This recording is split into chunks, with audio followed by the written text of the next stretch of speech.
that again? That was nothing. Just a great white.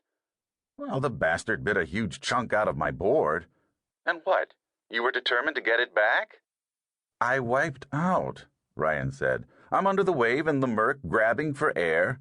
My hand closes around what I think is the skeg. The skeg, a fixed fin on the bottom of a surfboard, holds the stern of the board in the wave and allows the rider to steer. What Ryan actually grabbed was the shark's dorsal fin. Samantha said, What kind of kamikaze rides a shark? I wasn't riding. I was taken for a ride. He surfaced, tried to shake you off. You rode him back down. Afraid to let go. Anyway, it lasted like only 20 seconds.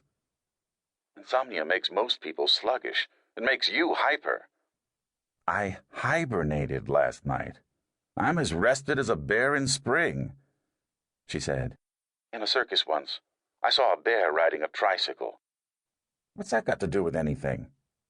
It was funnier than watching an idiot ride a shark. I'm Pooh Bear.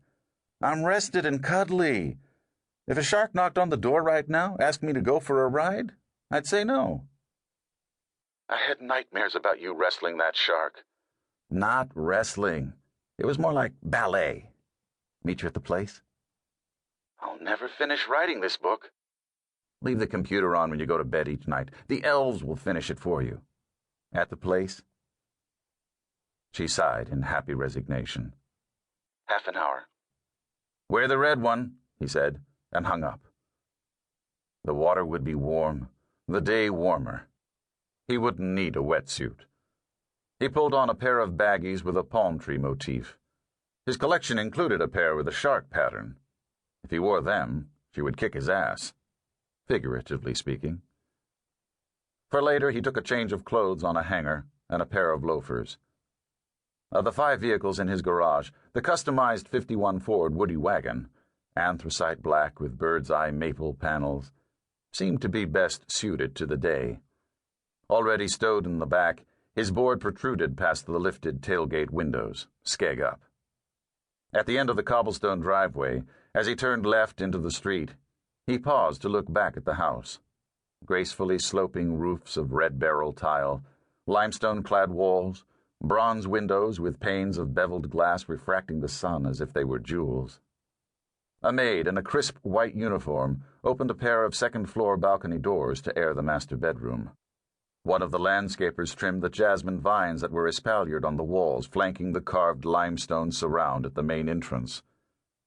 In less than a decade, Ryan had gone from a cramped apartment in Anaheim to the hills of Newport Coast, high above the Pacific.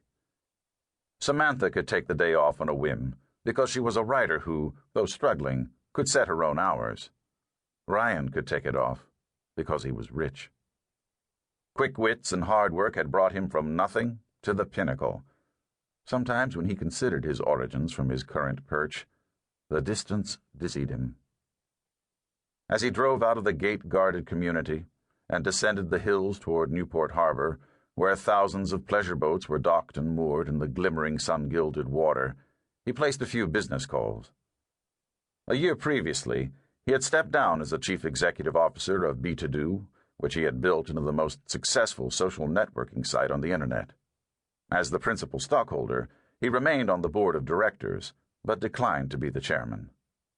These days, he devoted himself largely to creative development, envisioning and designing new services to be provided by the company, and he tried to persuade Samantha to marry him.